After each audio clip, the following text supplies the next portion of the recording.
各位网友大家好，今日讲一下一个中国的神童张新阳的故事和教育问题。在1995年7月8日，张新阳诞生在辽宁省盘锦市盘山县的一个普通家庭，他的父母都是知识分子，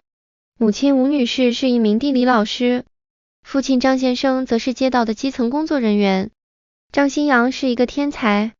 ，2岁的时候，他爸爸拿起一本书，当他读到某个字时，张新阳突然读了出来。他爸爸很惊讶，为了证实是否一个巧合，他又将刚才那个字单独指出来问儿子。张新阳再次将这个字读了出来，张先生又指了其他几个简单的汉字，没想到张新阳居然全部都认识。于是张新阳父母就开始放开手教育他，结果张新阳学习能力超强，2岁半已经能够熟练地认识1000多个汉字，4岁开始阅读，还没读书，知识就已经比同龄人高几10个档位，用1个月时间完全掌握了小学1年级所有课程，2年时间读完小学6年全部课程，7岁读就初中，还通过自学完成了大部分高中知识，9岁入读盘锦市高中，刚入学就完成了1张高3试卷，成绩还是学霸级别，然后直接跳过高1高2，直接读高3。2005年6月，10岁的张新阳参加了高考，并考了505分，马上收到天津工程师范学院录取通知书。然而在这个时候开始，问题来了，张新阳就和父母出现分歧。张新阳对自己的高考成绩并不满意，他有信心能够考更好的成绩，入读更高级的大学。他请求复读1年再高考，选择更高级的大学，可惜被张新阳父母拒绝了。然后天赋技能点满级的张新阳只用了3年时间就完成了4年的大学课程。他的恩师刘教授当然知道张新阳非池中物，动用自己的人脉关系，打算安排张新阳去德国读研究生。这个时候张新阳还差几个月才到14岁，然而不怕神一样的对手，就怕猪一样的队友。这个伟大的父亲再一次 say no， 拒绝了让儿子去德国留学，将儿子安排到北京工业大学读研究生。第2次飞上枝头变凤凰的机会就这样被父亲 double kill 摧毁了。2010年6月，这位16岁的天才可能意识到房地产的腾飞，他再一次向父母提出请求，这次是要求在北京买一套住宅。我觉得他是懂的，他已经具备经济学头脑，因为正常一个16岁少年要礼物的话，通常都会叫你买台电脑或者买辆汽车，为何懂得索要一套住宅呢？所以很明显，张新阳叫他父亲买房产是经过深思熟虑的，去当时已经具备这个价值投资的知识。当时他计算了自己的奖学金加上父母积蓄是购买一个价值200万的单位的，正所谓每次都有新鲜事，一次比一次雷人。他那聪明的老爸又想到新方法拒绝张新阳，这次他父亲并不是直接拒绝，而是选择欺骗他，租一间房子来骗张新阳说是买的。第3次扼杀张新阳一飞冲天的机会 triple kill， 8年后这个物业升到1000多万。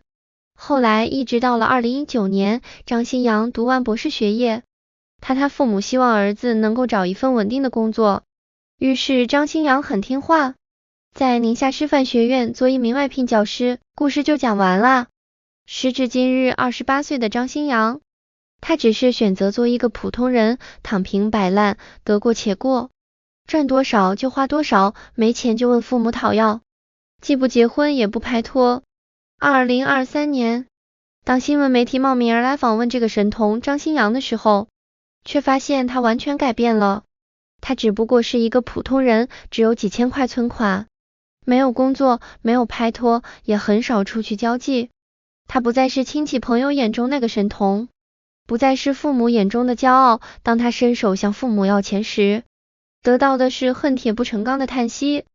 被问到对于自己的生活现状有什么看法时，张新阳十分坦诚地回答，除了没有写出合格的论文之外，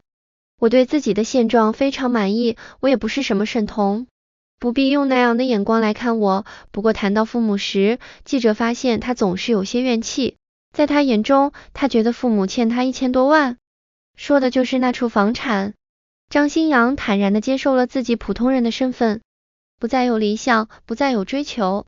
他用躺平摆烂的态度去表达对命运不满的强烈控诉。正所谓既生瑜何生亮，出了这么厉害的周瑜，偏偏又出个更厉害的诸葛亮去压制他。既然赋予我一个这么聪明的头脑，又为何又3次截断我的翅膀，不让我飞上天呢？所以说，家庭教育是多么重要呢？张新阳的父母将自己的意愿强加到子女身上，要他完全去按照你的要求去做人，没有聆听，没有尊重，没有诚信。张新阳父母相信儿子是全世界最聪明的，但偏偏不相信儿子是全家最聪明的，毕生的智慧就用来阻止儿子成为人上人。我觉得张新阳说他父母欠他1000多万的房产，他这句话是对的，因为当时他父母是答应了买这个房产。你如果不想买，可以跟我说，你不要说谎，你不要欺骗我。在张新阳的眼中，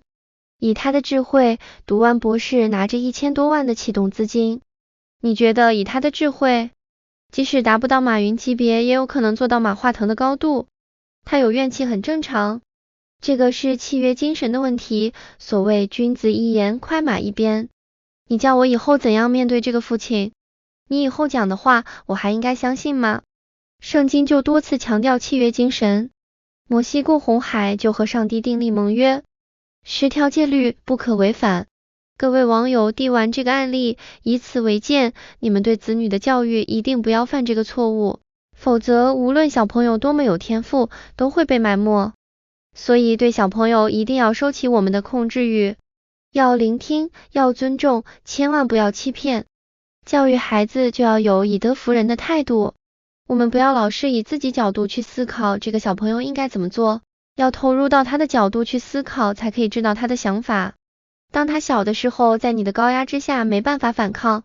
不代表他的心里真的服从你。